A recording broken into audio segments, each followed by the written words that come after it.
Okay, how's everybody doing? My name is Joe. I'm just making this video basically to give an account and explain to you guys what exactly I experienced.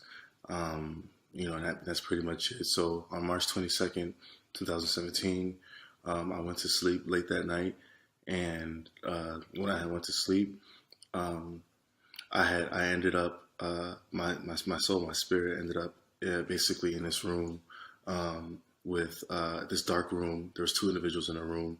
Um, I don't believe that they were people. It just seemed like they were kind of talking about something like about God, but they weren't talking about him. I couldn't really remember what they were talking about. And one of them had pulled out a joint, basically, like he was like about to smoke a joint. I remember knocking out the joint out of his hand, but for me to do that, I had to get up from the position I was laid in because I was laid vertically on like my couch, but in the same place, in this place where I was also laid the same exact way. And as I knocked it out of his hand, I fell over. When I fell over, um, I literally ended up in this place, and this place was just a place of outer darkness. It was complete darkness. It was nothing but darkness. I couldn't see anything in front of me. I couldn't see my hands in front of me. I couldn't see or even feel like as if I had uh, um, uh, any kind of knowledge of where I was or the place I was in. And I was like even trying to pull my hands in front of me, and I couldn't see. I couldn't see my hands in front of me. And as I'm trying to figure out what's going on, because even in this world, like when you're trying to look through something, you give it a moment, expecting for like your vision to adjust and for you to see more clearly, like if it's in the dark or whatever. And so I'm waiting to see for it to adjust and to see more clearly, and it remained complete darkness, complete darkness. And I'm talking about thick darkness. And like maybe within a minute or so of being there, like a small light began to dim a little bit behind me, as if it was something. I don't know if the light was from me or if it was a small light behind me, that was allowed me to see where, began to open up, allow me to see where I was and what I was seeing. And the thing that I was seeing was the most horrifying, terrifying thing that anybody could ever account for in this world. And what I mean by that is, what I had seen was literally a sea of people, and the people were just in silhouettes. So it seemed as if though this was a place where those who had just died are now coming up from, and you're now seeing the sea of people who are all coming up, and who have either passed or they died or they're here for the most part. These are people that are here, and there's no physical descriptions of them.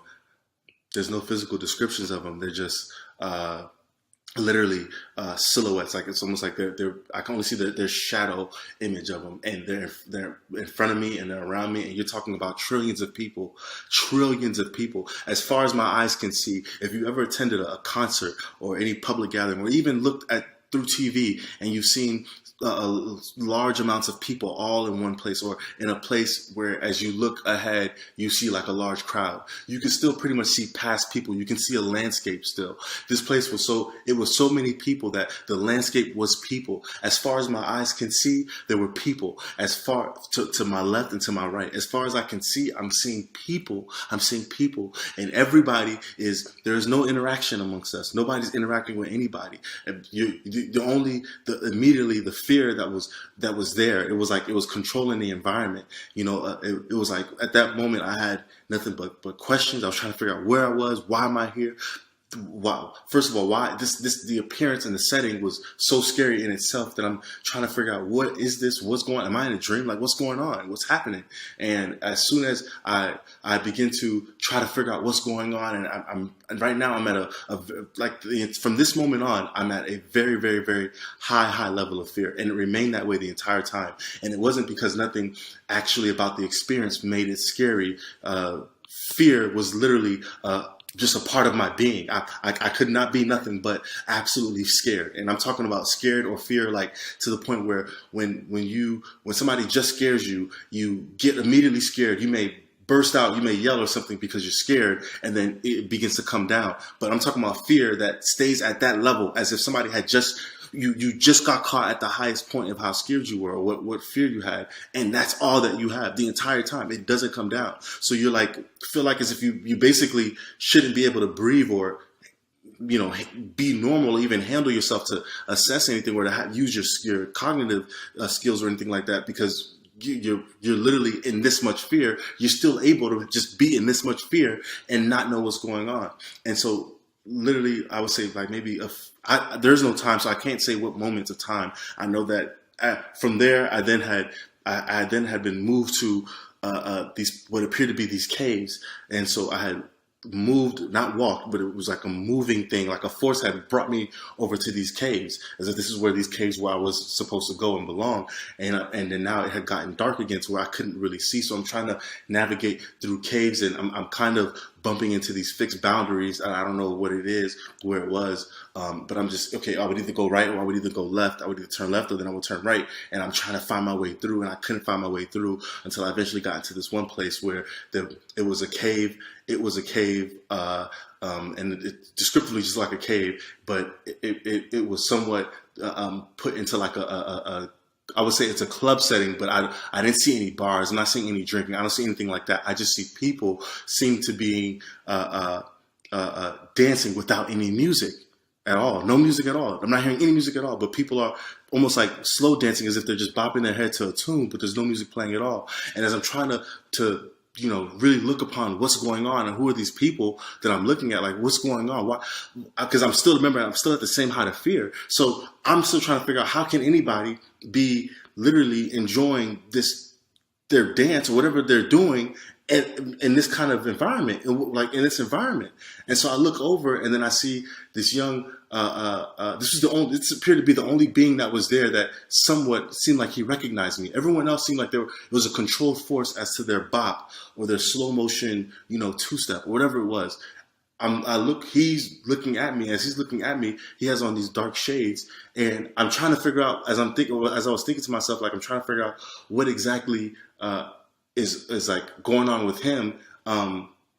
Because I'm thinking in my mind, obviously, again, I want to make it clear that like when I was there, what my thoughts were just as communicative as if you would speak. So as I would think, is how I would be able to move too. So it was like, as I would think I want to go over here to go to this part, because I'm trying to get out the cave before I had gotten to that place. I want to make a left here. I want to go here. As I would think it, boom, I would automatically just go to that place, that particular place. And it wasn't a walk. It was like a force. It was simultaneous. As I thought, then boom, it would happen. And so now back at this cave, and I'm looking at this dude, and he's like two-stepping back and forth. That's when I started to realize that he wasn't enjoying himself, that he was actually in torment. But it seemed like his torment was something that he was going through within himself, but I could not see. So even his gaze upon me was of a cry of help, but there's no communication. You understand what I'm saying? So he's not saying, help me, help me, help me, help me, or he's not able to even show me that he's suffering. It's almost like I knew it, because of the look that he was looking upon me with. That even as I'm looking, but we can't. The slightest bit of interaction is not happening. We can't interact at all whatsoever. And so I'm like, oh my God. I'm like, I'm even more scared now. And I'm like, what am I doing in this place? And it was at that moment that I had thought, and it came to me that I was like, am I dead? Am I in hell? And I couldn't. That's all that was boggling over my mind, like, oh my God, I think I died. What happened? How did I get here? What am I doing here? Was the next question. It was like, what am I doing here? How did I get here? Did I die? What's going on? What's going on? Is literally the only thought of what I have about this present time. And even as I was even thinking that, I'm like, what's going on? I remember at that time, I didn't even think of like, the Lord, or, my personal faith and my belief in Jesus Christ. I was, at this point, I was still pretty much being tormented by my own fear of where I was, and if this is where I belong. And then the next thought was like, but I thought that I'm a Christian. Like, what am I doing here? I'm a Christian. I didn't understand. Why would I be here if I'm a Christian? What am I doing here if I'm a Christian? What is this my judgment? Is this where I'm supposed to be? It's more than confusion, because when you say confusion, when I speak of it, it almost, in our realm, it makes it seem like as if you're able to, you're able to think this way and have these kind of thoughts without necessarily feeling the effects of everything else. But the other feelings and everything else, the fear and everything else never left. So I still had that. So it's almost like as if everything, it's almost like, you know, when people say that their life flashed before their eyes, or that things had happened so badly that in that moment, as something bad was about to happen, time has slowed down for them, even though something bad was happening at the same time. Somewhat similar to that, but to 100 degrees more, 100 degrees more. You're able to still feel exactly the fear that you felt and still have a bunch of this knowledge about where you are and why. Because the funny thing is, I asked myself, I said, am I in hell? Even though even in my own knowledge, I knew I was in hell. But I don't know why I'm even still asking myself, why am I in hell? Why am I here? But I knew I was in hell. I had the knowledge that I was in hell. I had the knowledge that everyone here is in hell. Everybody here is in hell. And so I'm like, what's going on? So all this is still happening simultaneously, and I'm still scared. The amount of fear there is like, how am I able to feel this feeling this intense? If even thinking that if this was a dream, how am I able to feel it this intense? And I've never felt my senses to be heightened at this level in a dream. That's why the thoughts of being dead was the only thing that I could think of. How did I die? Did I die? And what am I doing here? So anyway, I'm looking upon him, and this guy is literally in torment. I was already frantically in fear and at a high level. But when I seen that upon him, and it was dawning on me that I was in, that I already knew it, but it was dawning on me that I was in hell.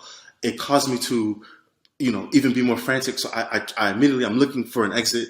Where's the next place I can get out of? I think, to go over here. I go towards the end of the room because I almost don't even want any of them to really even see me here. I don't even feel like I belong here. I'm trying to get out. And so in my attempt to try to get out, I go towards the other corner of the room. As I'm going to the other corner side of the cave, as I go to the other side of the cave, I can't see anything. So I'm still trying to figure out what way am I going and not going.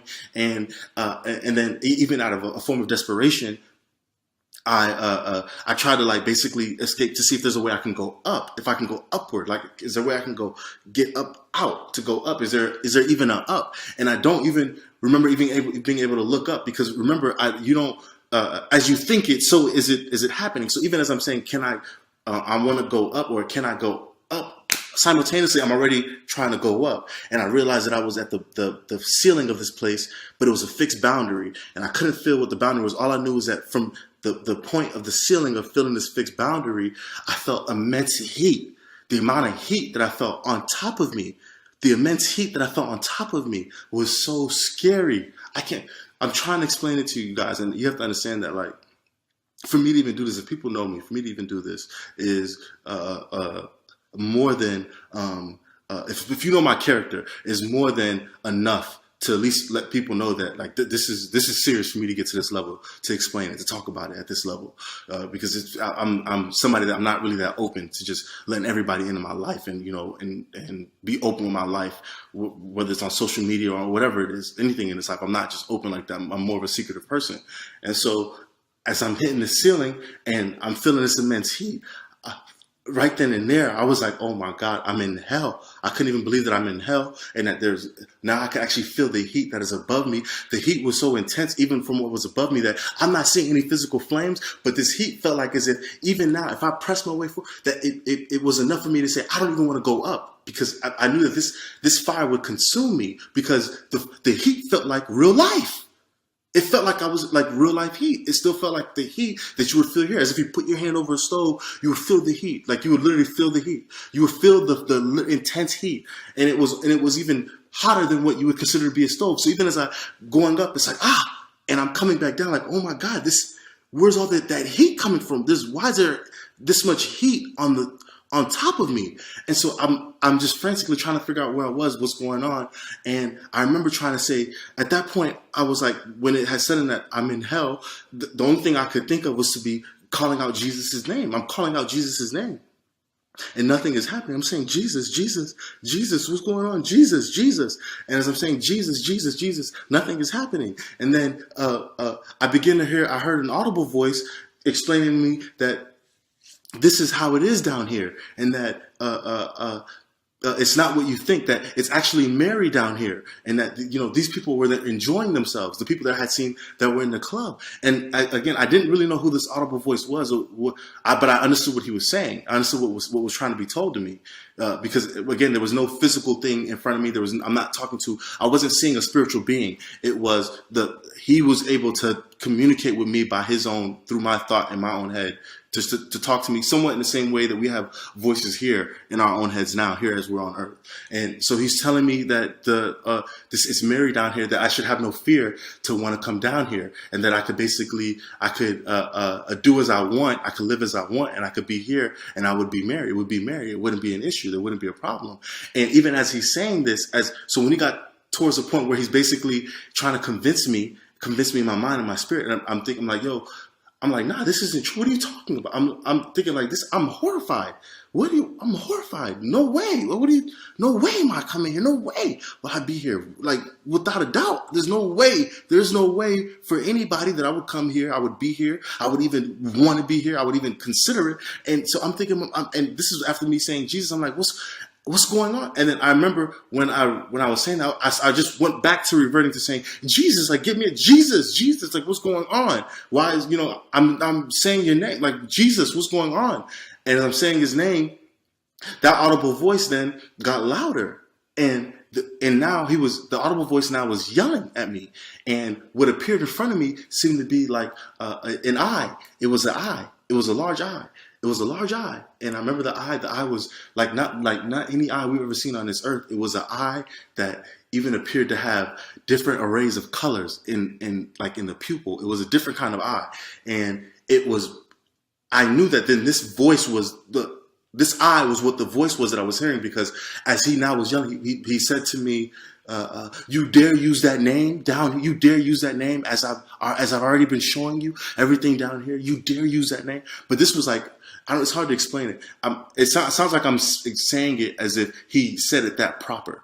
And like, so to think, you have to understand that even as proper as saying that you dare use that name, that the voice that he used in saying it was a roaring, yelling, a very intimidating like voice. It was like you dare use that name. And it was so something similar like that, but heightened. I'm not doing a good job of saying it the same exact way, but it was basically infuriated that I even was saying Jesus as I was down there, and from what I was saying, and he was like, you dare use that name, you dare use that, and he began cursing at me, like, so he was like cursing at me at the same time, like, you dare use that name, blah, blah. And so even now, by seeing the eye alone, I was so frantically scared already.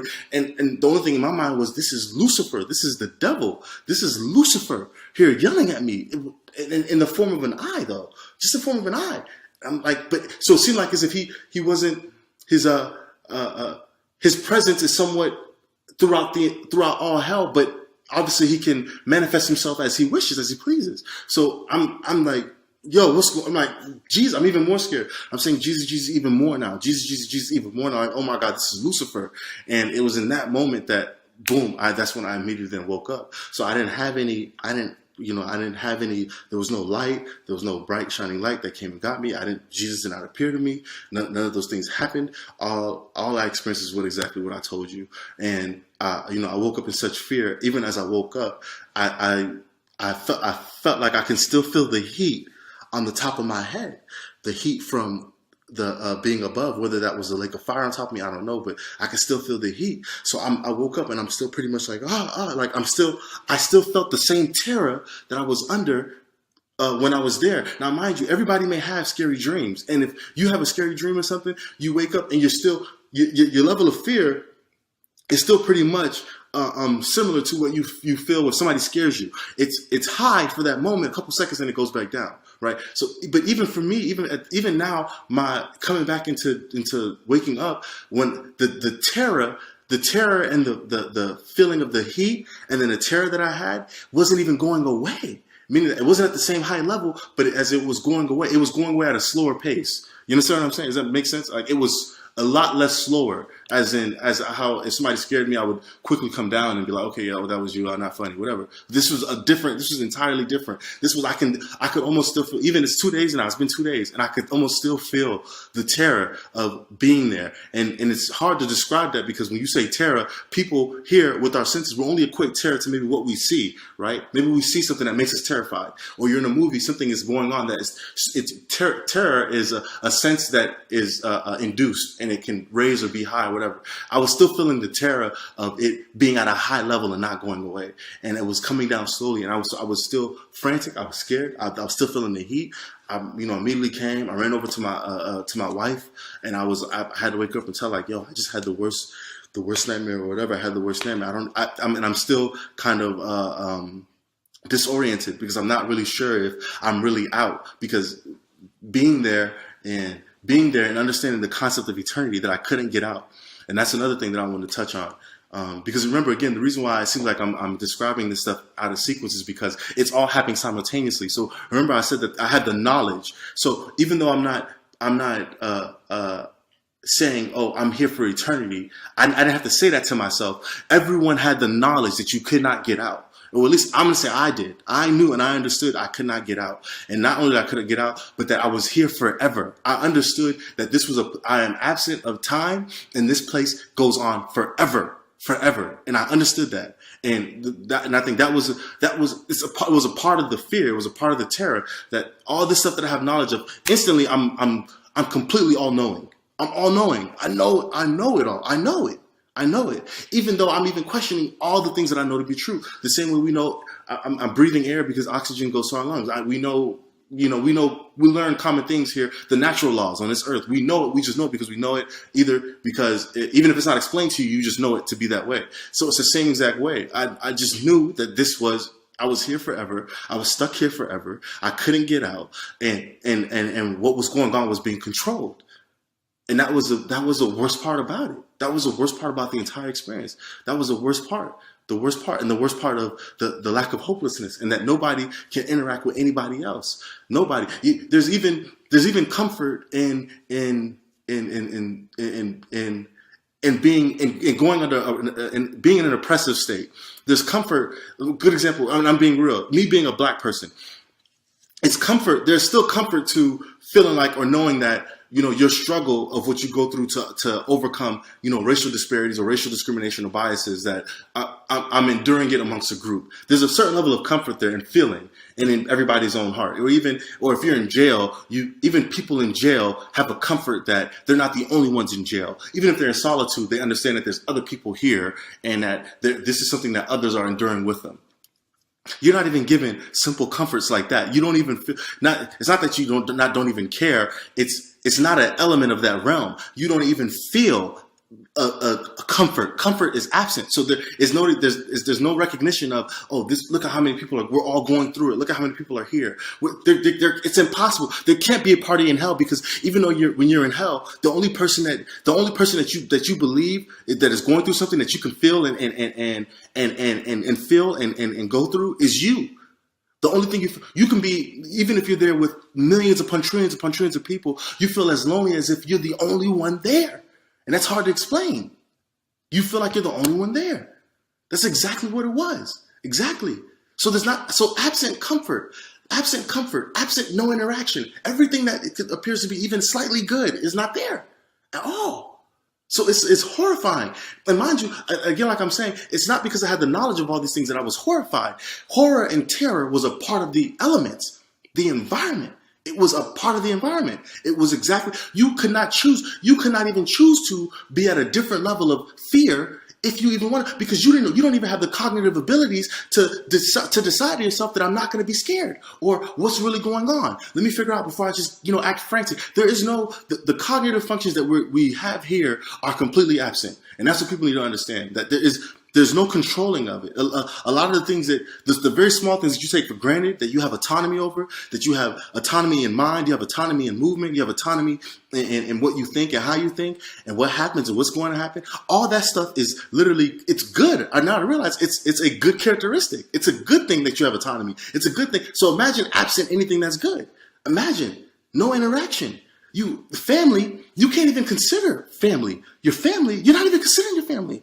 At this, as far as you're concerned, you even understand the aspect of that even your familial ties that you consider to be family is somewhat minute. It doesn't really exist.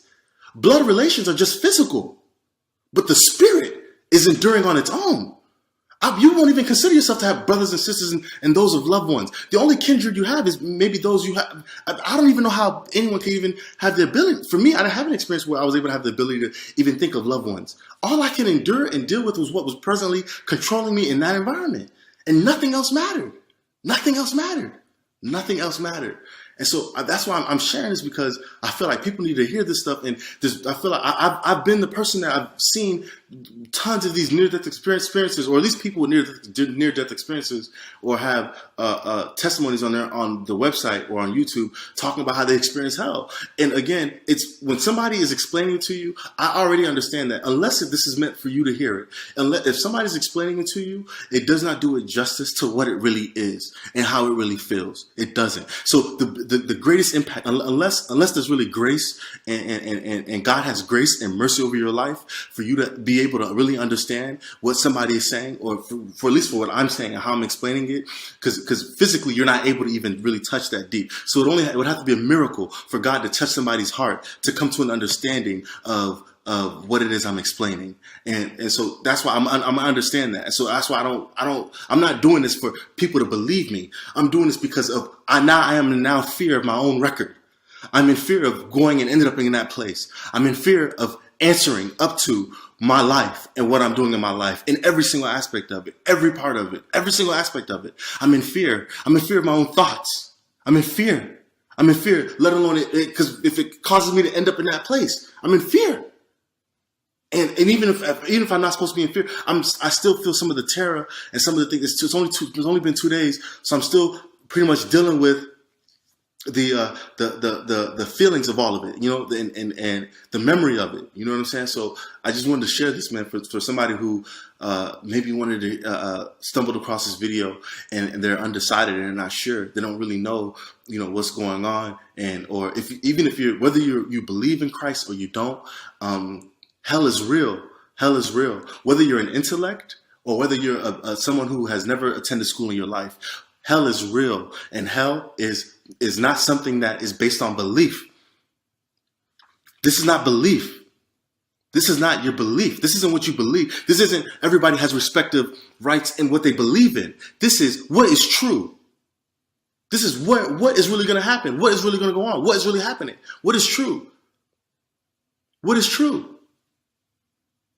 This has nothing to do with belief. I don't care what your belief is. I don't care what your background is. Nobody is going to sway me or convince me about my experience to denote it to be any less real than you even trying to explain to me what you're talking about.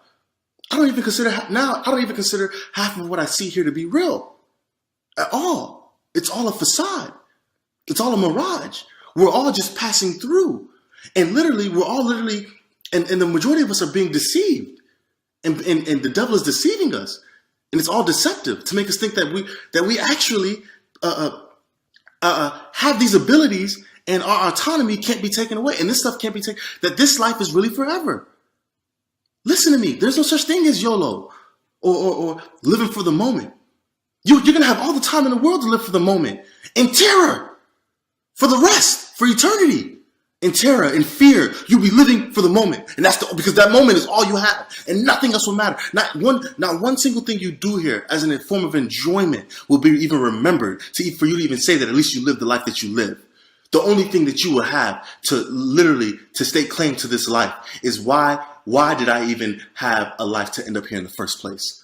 I would have rather not even had a life. I would have rather not even had any pleasurable thing, because at least there's still hope that I'm going to get through it. There's still hope that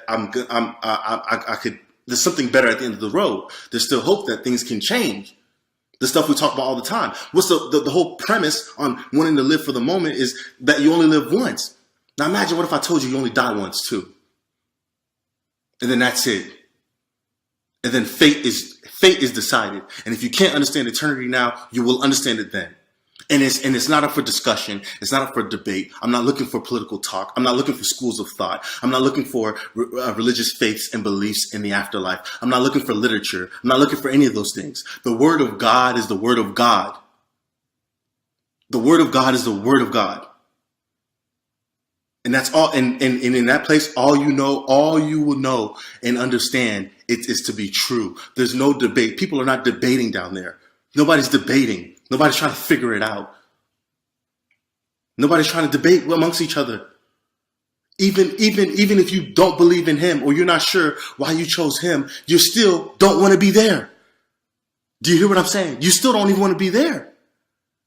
So I know that even if you're a devout Satanist and you believe that you follow him and Satan is you adhere to his principles and you believe in what Satan is doing and what the devil is doing and you like that way of thinking or whatever reason is why you chose him or you choose that path, you still won't want to be there. You still will not want to be there. You will not want to be even thinking of why you chose him. All you're going to want to do is beg for your life to get out of there.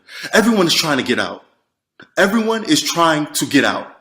And nobody's concerned about the suffrage of anyone else because what you're going through is so heightened. It's such at a high level of what you're dealing with alone that you probably couldn't even remember if you had a mom. You couldn't even remember if you had a life once before. How many brothers and sisters you have. These things are not even of concern. Who's your loved one? Where's your kids? None of that stuff. None of it matters. None of it. None of it. So I just wanted to, put that out there and let everybody hear this because if you can't see that from my look, my expression, how it's coming from my heart, that I'm not telling the truth, I have no reason to lie. I have no reason to do this. Nobody has any reason to just come out and say things just to say things. Everybody can give an account for what they want to give an account for. But I know what was real. So at least for me, I want to make sure my record is clean so that you can't say that I didn't say it. So that nobody can, so that it's known, that everybody knows that Joe said it, that I said it. I want everybody to know that Joe said it, that I said it. That's how important it is to me not to be there. Yes, I said it. And I'm telling everybody, say what you want to say about me. I don't care. I said it. I said it. And I told you. So my hands are washed because I told you.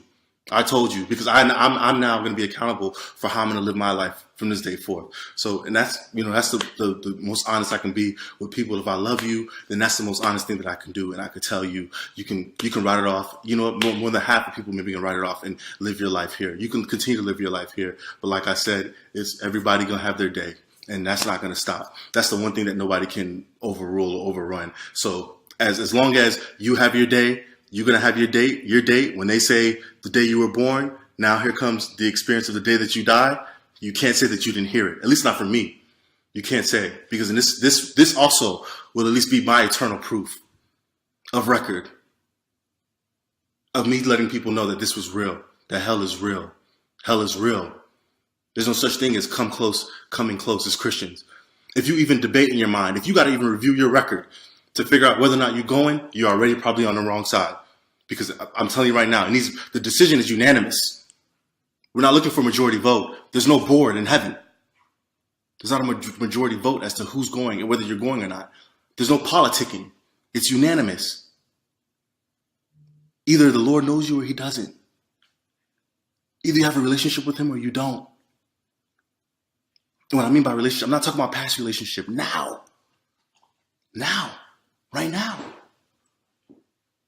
You could even know God. You could have prayed to him and he answered your prayers. And that was your proof as to why you attained to this faith that you believe that you believe in God. Or you've told other people about Jesus because of little experiences you had, whether you prayed or you were healed before, or you've always had a feeling, maybe you've even had his presence with you before, or you're even more of an active believer. You know, you've had an ongoing relationship with him throughout your entire life. Maybe you grew up in a church, whatever it is. If you do not have the Spirit of the Lord in you, free from indwelling sin, you hear what I said? Free from indwelling sin. At the moment that he comes, with the moment that you die, you'll find yourself in hell. And you'll be thinking to yourself that I'm a Christian. You wouldn't even understand. You wouldn't even understand what you're doing there. You won't understand. To me, that's too much of Russian roulette for me. That's too much. I'm not looking to come close. I'm not trying to just get in. Because now that I realize there's no such thing. You can't think with your carnal mind. There's no such thing as just now getting in. You're not going to just make it in. There's no such thing. There's no review of the evidence. You're in or you're out. Either his blood is on you or you're not. Either his spirit is in you or you're not. Because it's not merit-based. It's not based on what works you do, what good things you perform. That's what I mean. It's carnal. Because even as somebody you think you're a Christian, you ain't gotta believe in all that spiritual stuff. You just believe that if you're a good person that you're gonna make it. There's no review. Do you get what I'm saying? At death comes determination. At death comes judgment. And there's no appeal. I don't even know if you'll even have time to their disagreement. Like I said, when I was there, everybody, it seemed zombie-like because everybody literally could not do anything about it at all. So it's like, so what you think and believe means nothing. You have no power. What you think and believe means nothing. You have no power. So you better tap into the source. You better find out who really has power. Who is the king of this earth? Because everything here perishes. And not buy into the lie. Don't buy into his lie. Please, I'm begging people, please do not buy into the lie. The biggest lie of them all. We are not gods. At all. At all. We are not gods. That's what I mean. Even the little bit of ability that we have here, man, we're fooled. He's gotten us to believe that we really think we're gods. We really think that the way we think matters. We really think that the way what we say and how we feel and how we see things matters. You have no say-so at all. At all. And you have no power.